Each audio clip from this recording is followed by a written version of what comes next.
ఇవి ఒగ్గాయలు. వీటిని మంచిగా కడిగి తుడుచుకొని దీని లోపలి గింజను తీయాలి.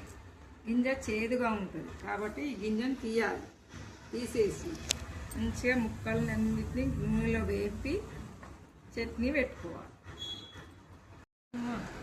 ఇక ఇవన్నిటిని ఇలా కట్ చేసుకొని చట్నీ పెట్టుకోవాలి. అన్నీ కట్ చేసుకొని తయారు చేసుకొని చట్నీ పెట్టుకోవాలి. ఒగ్గాయ పచ్చడికి కావలసిన పదార్థాలు: కారం, ఉప్పు, పసుపు, కోణి గింజలు, నూనె, మెంతి పొడి. తయారీ విధానం చేసుకుందాం. ప్యాన్ పెట్టి ప్యాన్ వేడైన తర్వాత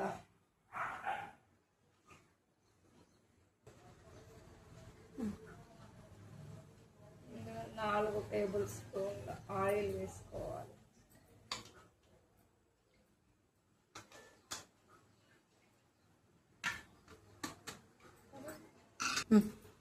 ఆయిల్ వేడెక్కిన తర్వాత 2 టేబుల్ స్పూన్ల ఆవాలు,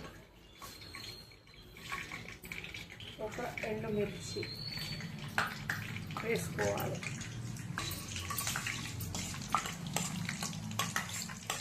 కొంచెం గోలిన తర్వాత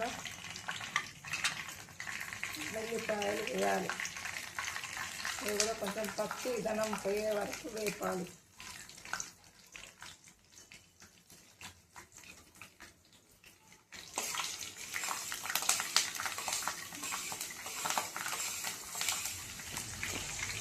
హాఫ్ టేబుల్ స్పూన్ మెంతి పొడి వేయాలి.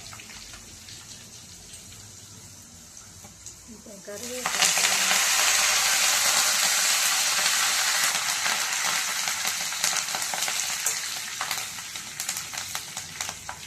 పోయాక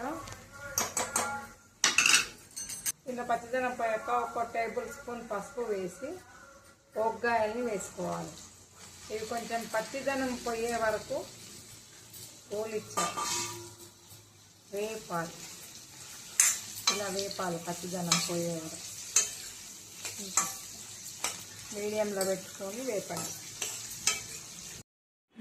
ఒగ్గాయ పచ్చడి రెడీ అయింది. వేడి వేడి అన్నంలో తినండి. ఒగ్గాయ పచ్చడి చాలా బాగుంటుంది. ఒగ్గాయ పచ్చడి వేడి వేడి అన్నంలో నూనె వేసుకొని తినండి. చాలా బాగుంది. నాకైతే నోరు ఊరేస్తుంది. తినండి. పచ్చడి మస్తు.